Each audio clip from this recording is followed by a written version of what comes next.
Frank Bachelor, le chef du conseil municipal, m'a dit « On envisage d'avoir des éoliennes à Meredith. » Et l'idée m'a paru plutôt bonne. On doit faire un effort pour l'environnement. Les énergies alternatives sont une option vers laquelle nous devons aller. Des commerciaux du fournisseur Electricity ont frappé à notre porte.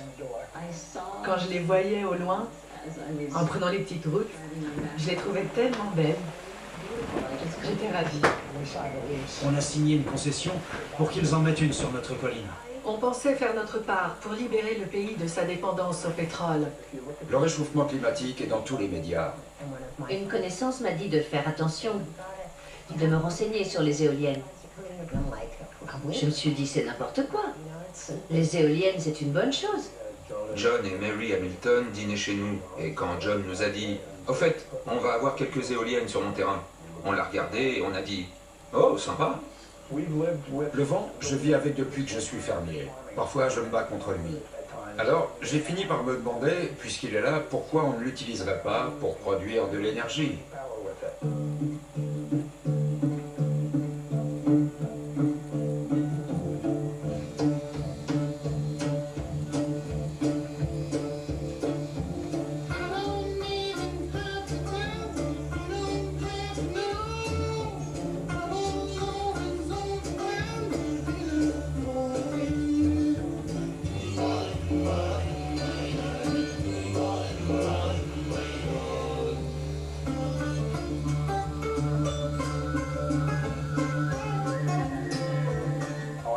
Nous avons toujours été une petite communauté très soudée.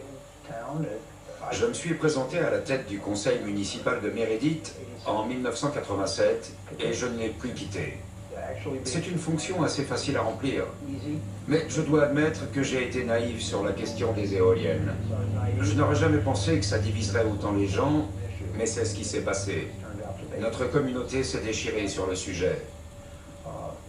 Et je n'ai rien vu venir. J'aurais dû. Je me suis installé ici en 1960 pour produire du lait. On a commencé avec un petit cheptel d'environ 20-25 vaches. L'exploitation a grandi pour atteindre 105 laitières. L'énergie éolienne était un sujet qui m'intéressait depuis longtemps. Un jour, Electricity, une entreprise irlandaise spécialisée dans l'éolien, est venue me démarcher et me proposer un contrat.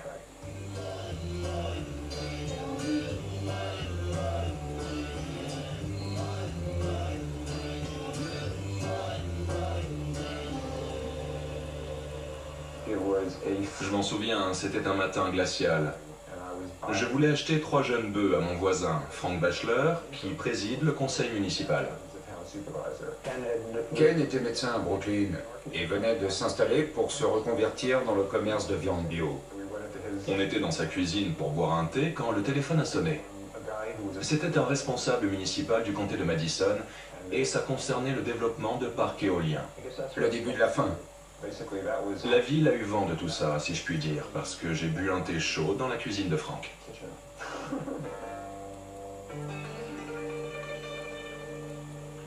Le moulin à vent, tout de suite ça évoque les fameux géants contre qui Don Quichotte se bat dans l'œuvre de Cervantes. Dans le livre, il mesure quoi, 15 mètres d'eau? Don Quichotte les attaque à la lance. À l'époque, je fréquentais un architecte. Je lui en ai parlé et il m'a demandé la taille des engins.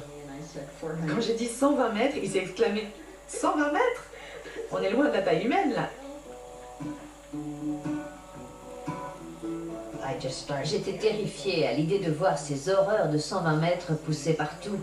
Mais c'était décidé, sans discussion, sans la moindre recherche, sans consulter la population. L'énergie éolienne, ça interpelle les gens à cause du côté énergie verte. Si on dit énergie verte aux gens, ils trouvent ça très bien. Les pubs en boucle à la télé, le côté écolo, ça passe comme une lettre à la poste. S'ils ne sont pas directement concernés, ils ne vont pas chercher plus loin. Ce sont des structures mécaniques de 40 étages de haut. Elles posent des problèmes de nuisances sonores, de fuite d'huile, de pollution des sols. La routine, quoi.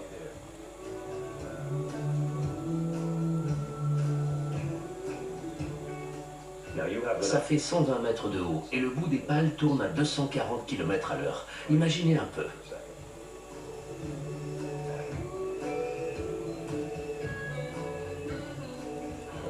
Nom d'une pipe, elles sont affreuses. Il proposait d'installer des éoliennes à 300 mètres des habitations au plus près. Ici, vous ne trouverez pas de vastes zones inhabitées. L'implantation pose un vrai problème chez nous. Quand ils les montent en plein désert en Californie, ça n'embête personne. Ils en plantent des rangées sur 2500 hectares, totalement désert. On n'a pas ça ici. Il y a nos maisons au milieu.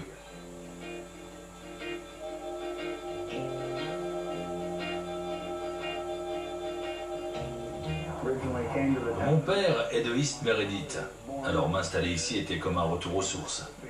Je n'ai jamais regretté. J'ai même postulé pour présider le conseil municipal il y a quelques années. Ça s'est joué à 3 voix.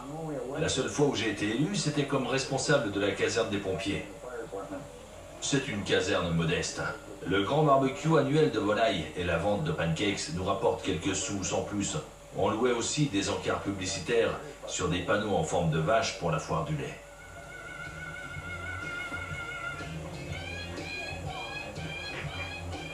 Figurez-vous que ces panneaux plaisaient tellement qu'on nous en a volé des dizaines. Quand un promoteur est venu nous parler d'énergie éolienne, l'idée nous a paru bonne. On a accepté qu'ils plantent leur tour d'essai sur notre exploitation. J'ignorais ce que c'était ce machin qu'on voyait de la fenêtre de notre cuisine. On était perplexes.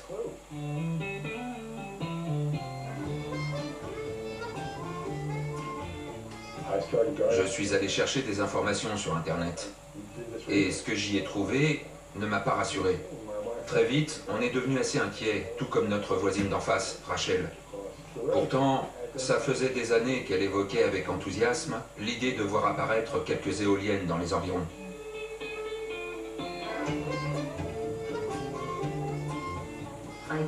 J'ai rencontré beaucoup de gens très bien dans ma vie, et beaucoup vivaient à East Meredith. J'ai acheté un lopin de terre ici, il y a bientôt 20 ans. Puis j'ai fini par pouvoir y bâtir ma maison. J'étais installée depuis 3 semaines quand l'affaire des éoliennes a démarré. Les Hamilton sont mes voisins depuis que je suis ici. Ils venaient tout juste de signer un contrat et ce sont de gros propriétaires terriens. Oui, il y avait quelques inconvénients et pas des moindres. Le projet nécessitait la construction de routes sur nos terres pour couler les fondations des éoliennes. Ça représentait pas mal de désagréments, mais bon, on était prêt à consentir quelques efforts puisque c'était pour le bien du plus grand nombre. J'ai décidé d'organiser une rencontre entre voisins pour que les gens soient au courant de ce qui se passait. Je me suis efforcée de leur présenter des informations de manière objective. Et au bout de quelques temps, on était devenus les méchants. On était les grands méchants Hamilton. Et ça se réunissait chez les uns et les autres pour parler de la famille Hamilton et pour trouver un moyen de l'arrêter.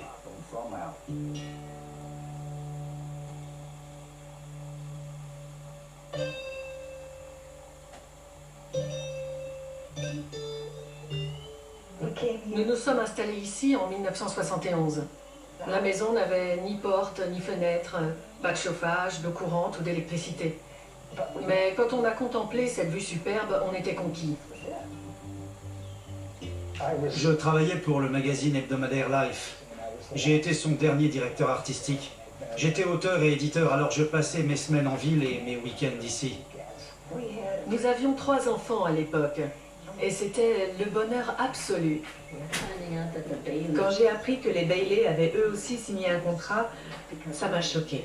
On était très proches. On voulait faire notre part pour la planète, mais on a aussi signé pour l'argent, comme tout le monde. Le commercial nous a posé un papier sous les yeux qui disait qu'on s'engageait à ne divulguer à personne les termes du contrat passé entre eux et nous. On a découvert que beaucoup de fournisseurs d'énergie éolienne prospectaient. Ils appelaient ça de la prospection. Ils ne se cachent pas.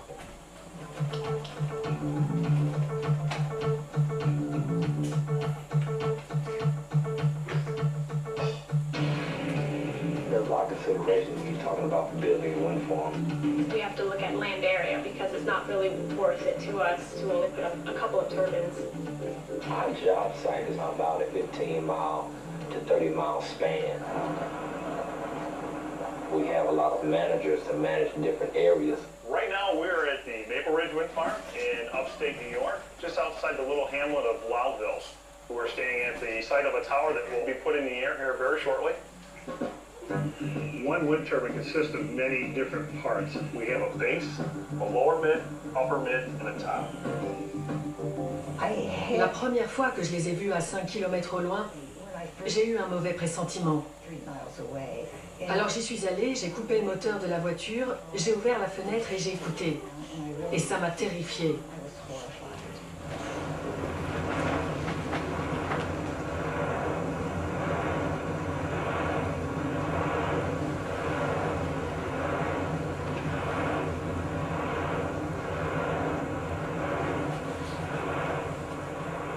C'était pas tant le volume sonore que cet incessant...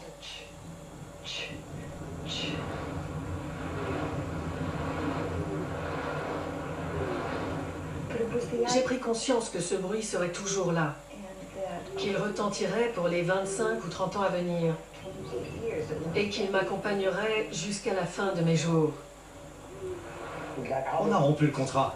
Ils ont pris un avocat, rompu le contrat et remboursé l'argent à Electricity. Je pestais tellement qu'il aurait fini par demander le divorce. Dans 3 semaines, nous fêterons nos 50 ans de mariage.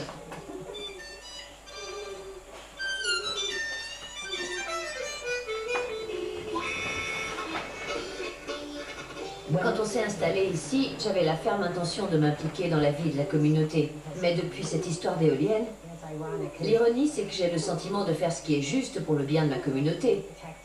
Mais tout le monde ne le voit pas ainsi. Et certains me trouvent trop agressive ou hautaine, sous prétexte que je suis une citadine. Moi, je vois juste que je suis une contribuable qui s'est installée ici pour vivre avec ses 2 cochons, ses chats et son chien. Les promoteurs nous avaient envoyé un pli qui disait que si nous voulions lire leur contrat, nous devions d'abord signer une clause de confidentialité qui m'interdisait de parler à qui que ce soit de tout ça en dehors de mon avocat. Les promoteurs convoitent le comté de Delaware parce qu'il fait partie des 5 plus pauvres de l'État de New York. Il n'y a pas de cadastre et tout passe par les autorités locales. On est éligible pour tout un tas de raisons à leurs yeux. C'est une petite ville rurale. Enfin, ça l'a été. Les fermes ont disparu peu à peu. Notre comté a eu jusqu'à 1000 exploitations laitières. Pratiquement tous les gens du cru vivaient du lait. Il en reste moins de 10.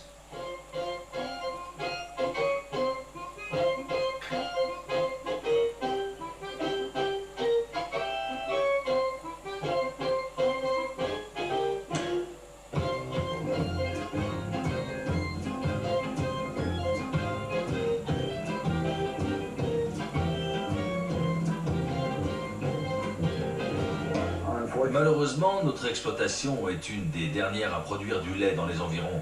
Gagner sa vie en travaillant la terre est de plus en plus difficile.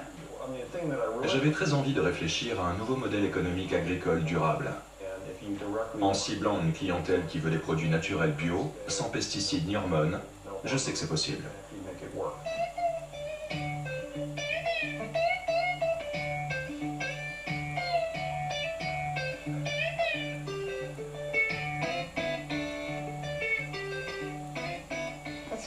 C'est toujours intéressant de voir ce qu'il est possible de faire pour qu'une communauté comme la nôtre grandisse sans perdre ses valeurs, tout en gardant ce qui fonctionne et qui est cher aux gens. Mon époux et moi avons fondé notre maison d'édition en 1985. On était donc très souvent en ville, mais on venait tous les week-ends et le plus souvent possible. Je ne me suis jamais sentie comme une étrangère. En même temps, je me sens chez moi partout. Mais cette maison a appartenu à un membre de ma famille, un cousin qui a tout perdu pendant la Grande Dépression. On l'a acheté par hasard, sans se douter de son histoire. Je me suis présentée au comité d'urbanisme où j'ai siégé pendant 5 ans. Le projet initial portait sur 40 éoliennes. Et ça me semblait vraiment beaucoup trop pour un endroit aussi petit, rural et résidentiel. Nous devions légiférer localement sur l'énergie éolienne et nous avons laissé le soin à l'urbanisme de présenter ses recommandations au conseil municipal. Ça a pris 1 an. On aurait pu décider vite, mais on sentait qu'il fallait prendre le temps de savoir exactement quel impact tout ça allait avoir sur la vie quotidienne des gens. Il n'y a aucune loi fédérale qui encadre cette activité dans cet État, notamment la question des implantations. Ce sont les villes qui décident. Le comité d'urbanisme compte 7 bénévoles. Ils ont passé des heures à faire des recherches sur la question. J'ai dirigé la publication d'encyclopédies pendant de nombreuses années. J'épluchais des dossiers provenant d'Europe ou de revues professionnelles de référence. Je pense savoir faire la différence entre une information fiable ou pas.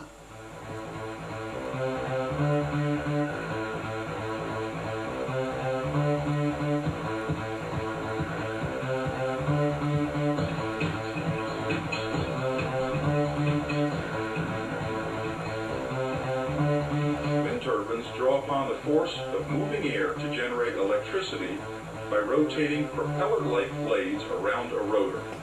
The motion of the rotor turns the drive shaft, which turns an electric generator. Le vent fournit une énergie cinétique et fait tourner les pales du rotor qui la convertit en énergie mécanique via son axe, comme dans une voiture, grâce à une série d'engrenages. Tout ça alimente un générateur qui envoie l'électricité au réseau jusqu'à chez vous. Power providers see wind farms as an environmentally attractive way to generate clean power for their customers. So the number of wind farms in the US today is rapidly increasing. Le vent fait partie des choses positives qu'il faudrait exploiter pour changer les choses dans le comté de Delaware. L'ingénieur en chef était un jeune homme brillant, très compétent et disponible, et en plus qui était à l'écoute des gens. Pour moi, la question est plus complexe et vaste qu'une simple recherche d'énergie propre ou renouvelable. Ce que j'aimerais, c'est acheter ma nourriture en circuit court, ou la cultiver moi-même et disposer d'une source d'énergie la plus locale possible.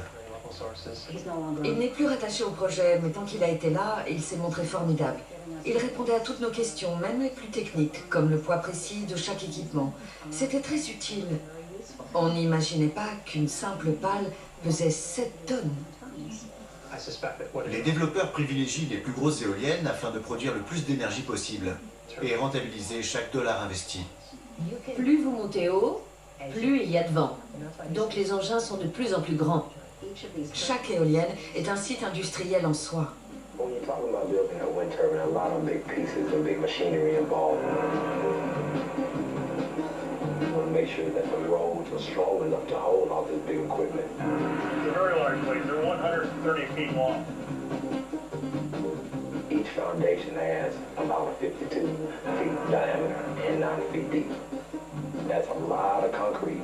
I mean, you're talking about 400 feet in the air. You want to make sure that it stands up correctly.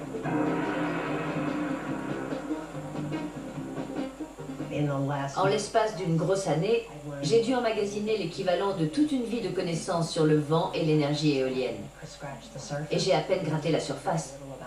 Les médias couvrent à peine le sujet et la presse locale se limite à des banalités ou à quelques sujets un peu pittoresques.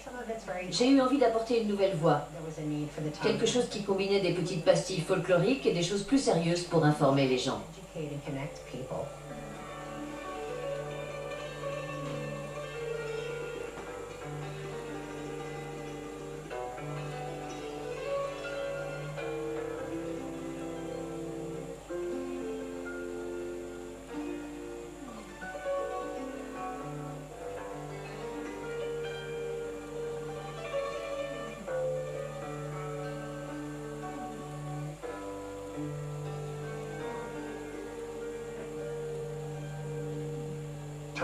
Les éoliennes présentent des nuisances sonores tout à fait spécifiques.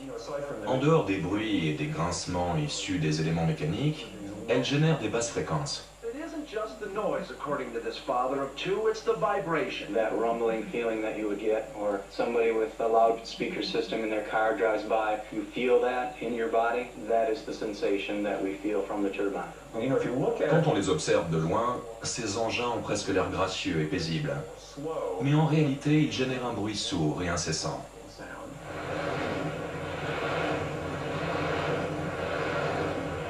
Each blade weighs 22,000 pounds. The tips of those blades are moving at 178 miles an hour.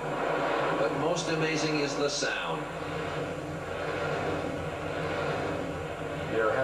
D'après de nombreuses études scientifiques, la nuisance sonore est bien pire et différente qu'annoncée au départ, surtout la nuit. Ça engendre une foule de troubles cardiovasculaires, mais aussi l'absentéisme au travail ou les résultats scolaires des enfants qui s'en ressentent. D'ailleurs, l'OMS préconise qu'en présence d'un engin produisant des basses fréquences, il faut une régulation anti-bruit beaucoup plus stricte. Les industriels balaient ça d'un revers de la main et disent qu'il n'y a rien à craindre et qu'on se fait au bruit avec le temps. Si je remonte la route de la colline et que je regarde la hauteur de la station météo, elle fait à peu près ça. Si j'essaie d'imaginer une éolienne à la place, ça fait à peu près ça. Elle dépassera à peu près de ça au-dessus de la colline. Bon, c'est pas si haut. Mes recherches m'avaient déjà mis la puce à l'oreille, mais je voulais en avoir le cœur net. Quand j'ai vu les ombres portées sur les routes, j'ai compris que c'était pire que ce que je m'étais imaginé. Le trouble visuel est énorme, même pour une conductrice attentive comme moi.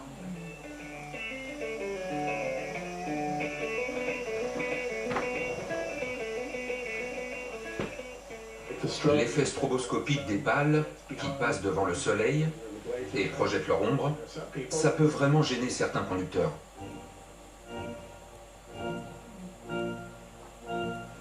Ce qui me dérange le plus, c'est qu'on impose aux gens de subir ça.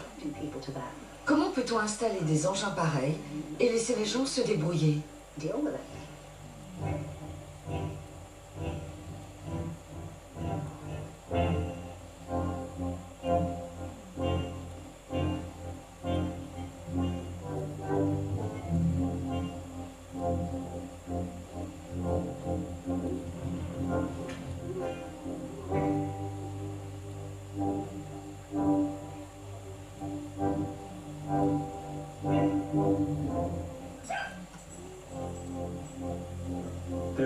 Toute implantation de sites industriels implique des répercussions à prendre en compte.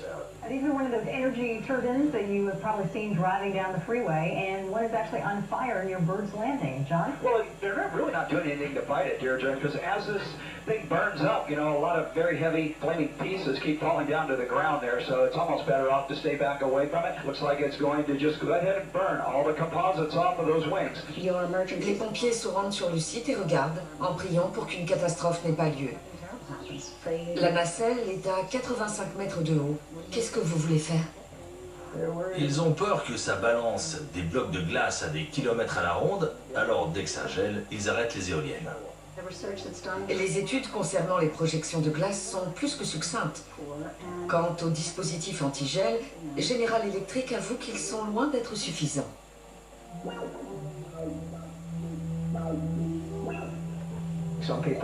Des gens les trouvent absolument superbes et pensent qu'ils s'y habitueront. Glenn Wilds is standing in what used to be his bedroom. You see, his family doesn't live here anymore. Wind turbines drove them out. We were feeling awful itchy in the house, major headaches. Our hearts were really pounding. I was getting sicker again this year. A block away, Sandy McLeod has the exact day they turned the turbines on near her home marked on her calendar. Night after night without sleep, and you got so exhausted. Just around the corner, Helen Forrester runs off the symptoms she and her neighbors have been experiencing for well over a year now. I have tinnitus and pressure in my ears and fatigue, heart palpitations. You know that les entreprises du secteur n'achètent rien. Elles se contentent de louer des terres aux gens. Et elles ont des statuts spéciaux qui limitent énormément leurs responsabilités civiles. Glenn and Brenda Wilds worry about their son and his growing family who can't afford to move. Je ne comprends pas comment ces gens peuvent débarquer quelque part et dire à telle ou telle personne « on se fiche totalement de ce qui peut vous arriver ».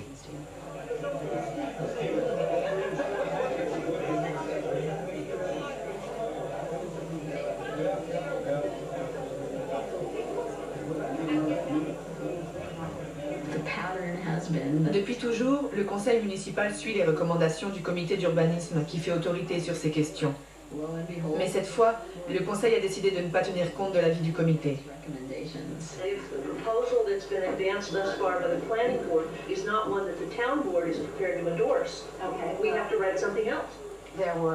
Les développeurs craignaient que nos décisions limitent le nombre d'éoliennes implantées.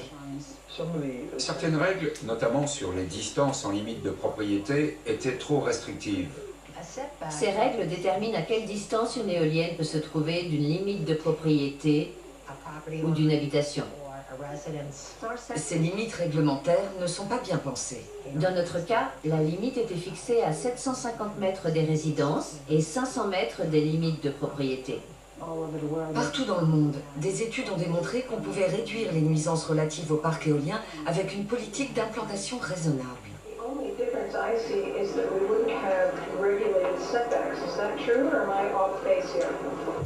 C'est primordial d'implanter ces éoliennes à une distance raisonnable des résidences et des limites de terrain.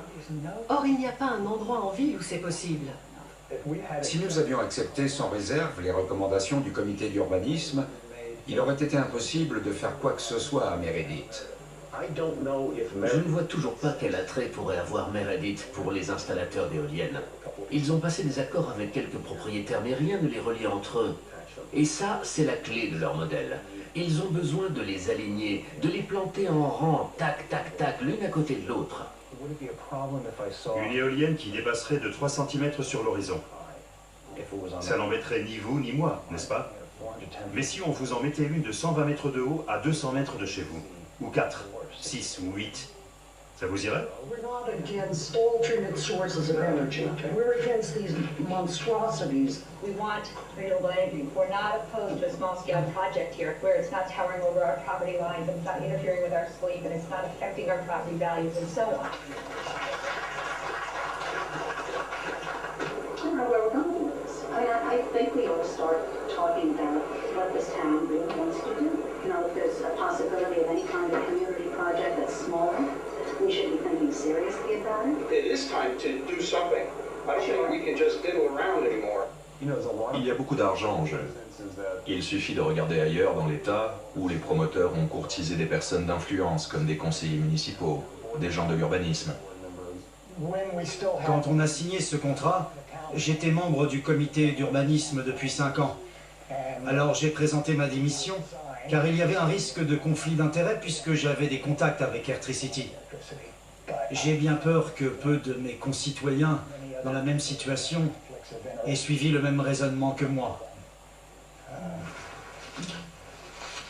Soyons clairs, une partie de la ville leur a tourné le dos. Des voisins, des amis de 30 ans parfois, ne leur adressent plus la parole. Tout le monde est déterminé à faire ce qu'il considère être juste. Alors forcément, ça crée des tensions très palpables.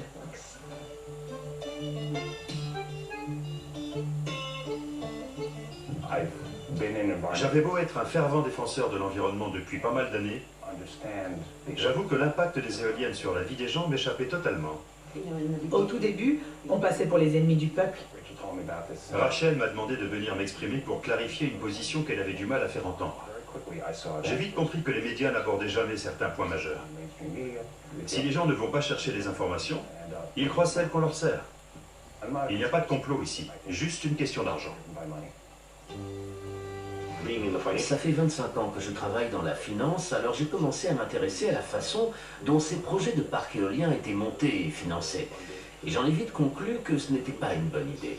Les promoteurs de ces projets vous donnent plein d'arguments qui font rêver. Mais la réalité, c'est qu'ils s'en mettent plein les poches, et c'est tout. Ce n'est pas l'énergie qui est verte. Ce qui est vert ici, c'est le billet de banque. Comme toujours, il faut suivre l'argent.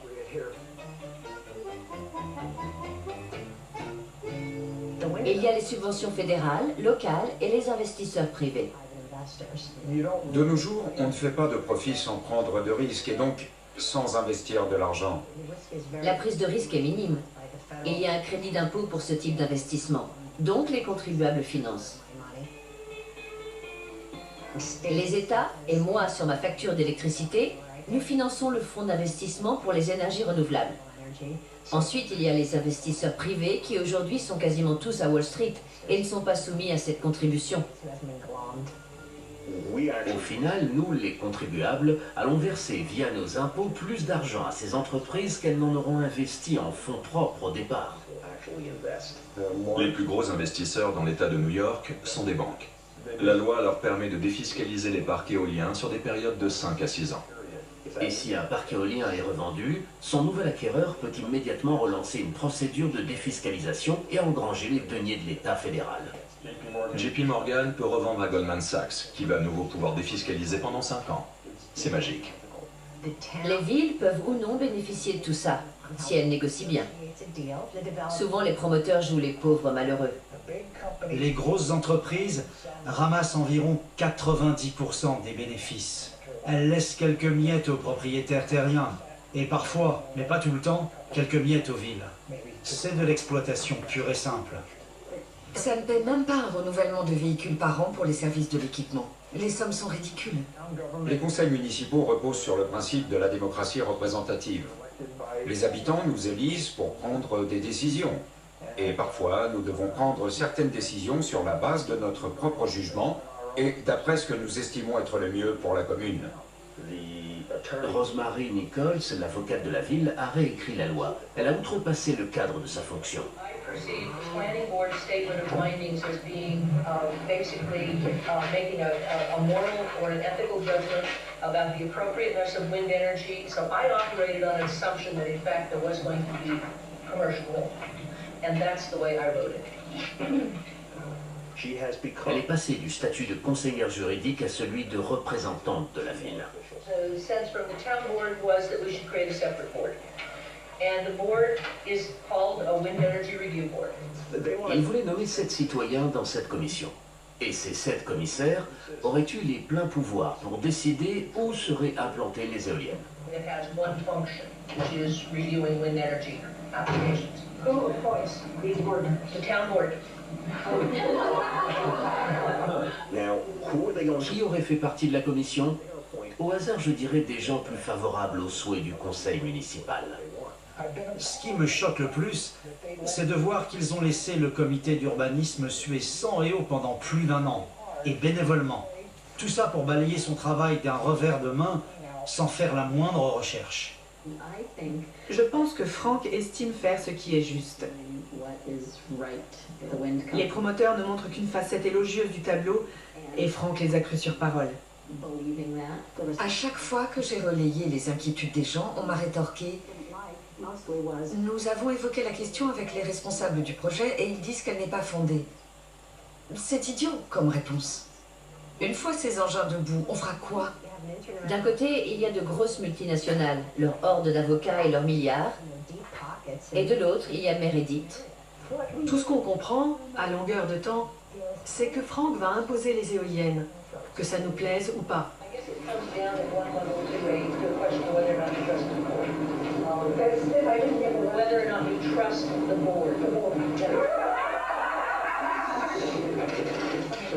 Ma famille le vit très mal.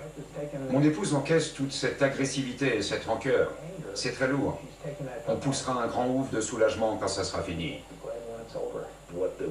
Ce que ces grandes entreprises sont parvenues à faire au fil des années, c'est à diviser. Elles ont coupé la ville en deux, avec d'un côté les partisans du projet et de l'autre ses opposants. Qu'importe que les gens soient amis de longue date, fassent des barbecues chez l'un ou chez l'autre et s'entraident, au diable tout ça. Maintenant ils s'évitent et ne s'adressent plus la parole.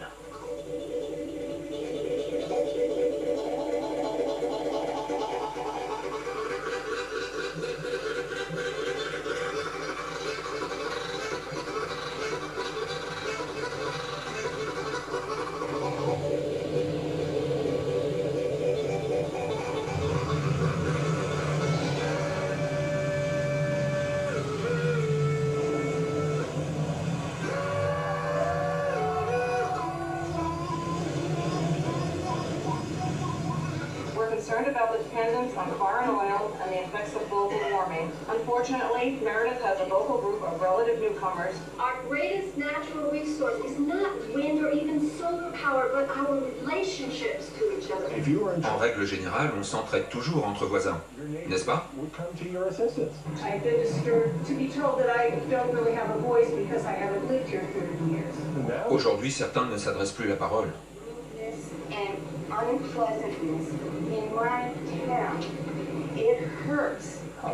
Ça m'a beaucoup déçu de voir qu'il y avait si peu de gens présents pour parler en faveur des éoliennes. Turbines are going to be between us and the sun. Every single window I look out of, I will see shadow flicker. Frank, you've already said, if we go the way the planning board put them out, we will not be able to have wind turbines in the town of Meredith. Maybe that is the point. Et les promoteurs, ils ne sont pas venus s'exprimer ni nous rassurer. As a reference librarian, I've done some research on the effects of industrial wind turbines on bird bat populations. The same bridges used by raptors are also likely locations for possible wind turbine development. Et les fermiers pour qui je me suis battu, ils sont où? I cannot sit quietly, knowing the risk of wind turbines, and loving my children, and watch this town make a decision that's going to impact their lives. J'ai écouté tout ce que les gens avaient à dire, et j'ai décidé de changer mon fusil d'épaule. À quoi bon continuer à me battre? Ce que je trouve dommage, c'est que les opposants au projet se sont focalisés sur moi et ont oublié que le conseil municipal comptait 4 autres membres. Et ce sont eux qui décideront à la fin. Frank Bachelor a voté contre. Monsieur Mink s'est récusé. Et les 3 autres membres ont voté pour, donc la loi a été votée. Notre seul recours à présent, ce sont les élections municipales de novembre. Nous ferons tout ce qui est en notre pouvoir pour empêcher l'implantation d'éoliennes industrielles. Si nous remportons cette élection, le visage de ma ville me conviendra mieux. Je n'y verrai plus un lieu en danger où tout peut arriver. Ce sera le vrai visage de Meredith. Une jolie ville que ses habitants aiment. On peut mettre les cochons, les chats et les chiens dans la voiture et partir. D'autres n'ont pas ce luxe, ils sont coincés ici. Je partirai, je pense.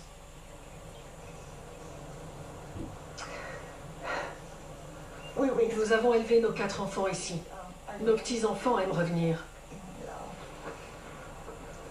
Ils adorent cet endroit parce qu'il est formidable. Alors, si nous décidions de partir,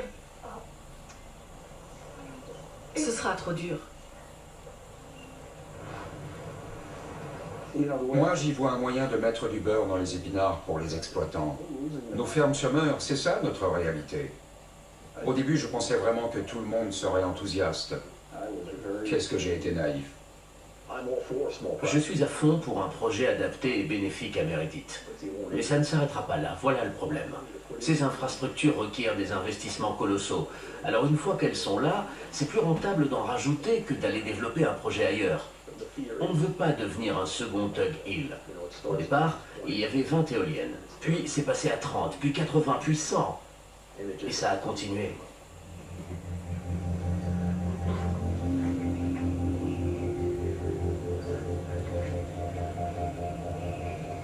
Je suis né à Tug Hill.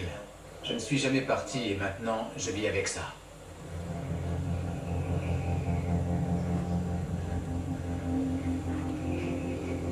Quand ils sont venus nous vendre le projet de l'électricité éolienne à Tug Hill, ils nous ont parlé d'une production de 79,5 MW qui nécessiterait l'implantation de 50 éoliennes. Au final, le projet a quadruplé en taille et aujourd'hui, il occupe près de 8500 hectares du territoire.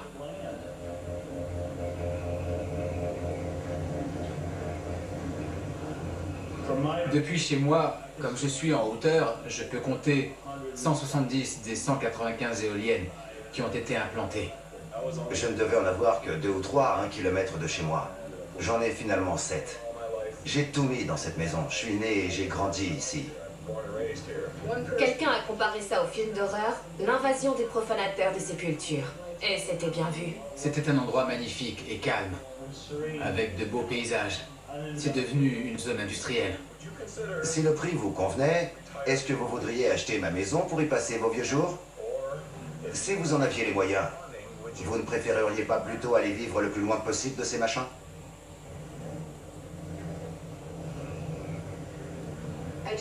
Tout a commencé avec des malaises, des bourdonnements dans les oreilles. Je me levais avec la nausée et ça pouvait durer toute la journée. Et le seul changement qu'il y a eu depuis 8 ans que je vis ici, c'est l'apparition des éoliennes. Celle qui se trouve de l'autre côté de la route, d'après ce qu'on m'a dit, est à 320 mètres de chez moi. C'est beaucoup trop près. Parfois, quand je suis dans mon lit, j'ai la sensation que le bruit vient des murs. Avec un vent de face, les hélices s'accélèrent. L'humidité s'accumule et le bruit s'amplifie.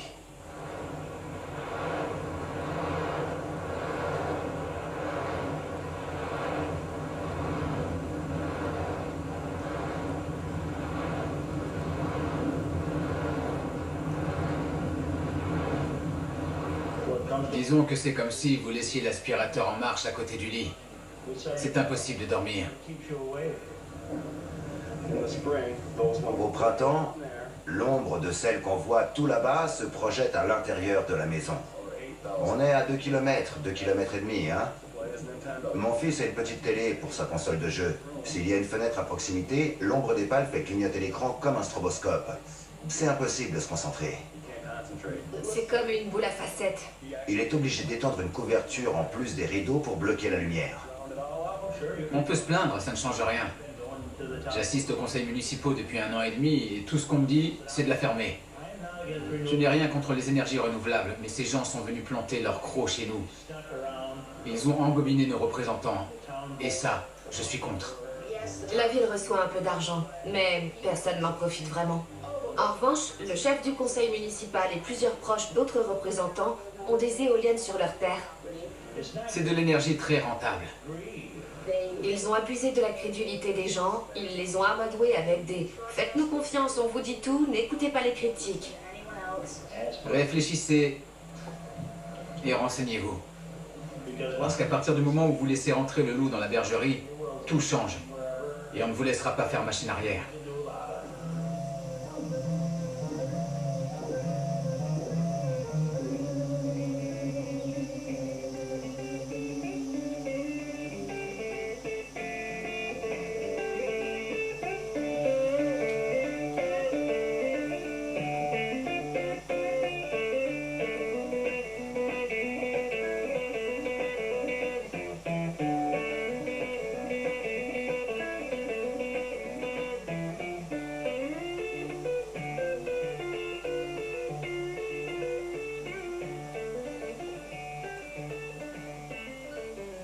Hello, this is Dan Birnbaum calling, candidate for town council, and we're calling everybody to remind them about Tuesday's election. For many years, Vous savez, j'ai participé de près ou de loin aux scrutins municipaux pendant des années, et il n'y a jamais eu de véritable enjeu. Cette fois, ça compte vraiment. Si nous perdons, je ne pourrais que le déplorer et me dire « Ma foi, ils ont tort, mais c'est leur ville et ils ont voté ». Pour l'instant, j'ai le sentiment que le conseil municipal veut nous imposer sa loi. Le soir de l'élection, ma femme était avec nos compagnons. Quand l'assesseur est entré, tout le monde s'est tu. Et quand les résultats sont tombés, ça a déclenché une liesse générale.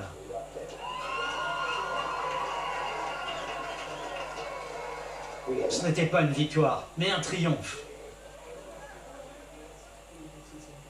The way I'm reading it, you are banding community win. That someone could come in and propose something that was local, that was homegrown, or possibly doing a small project with the town, with small wind. I think people would probably be receptive. But you know, it's been a hard couple of years. I think everybody needs to catch his breath. This technology changes all the time. We will be working on all kinds of alternative energy for any of the citizens in the town who want to do it. I think if we were... Si ces éoliennes étaient la solution au réchauffement climatique et que le projet à Meredith représentait un enjeu capital pour l'environnement, les choses auraient été différentes. Mais les éoliennes ne sont pas une solution miracle, ni la solution à un problème très sérieux. Le vent n'est pas la solution, ça se saurait. Le vent est intermittent, donc une centrale éolienne ne produit pas en continu. On nous vend du 3 MW par éolienne, du 60 MW par centrale. Mais si on creuse, on voit que la productivité atteint à peine 10 à 30% des chiffres avancés. Comme ça ne se produit pas en continu, il faut laisser en marche les centrales à charbon et à gaz pour compenser. Quand nos modèles calculent la baisse des émissions de carbone grâce à l'énergie éolienne, ce n'est pas très concluant. Au mieux, ça revient à remplacer une centrale à gaz naturel. C'est sûr qu'il vaut mieux dire que ça remplacera les centrales à charbon, sauf que sans centrale à charbon, pas de production continue.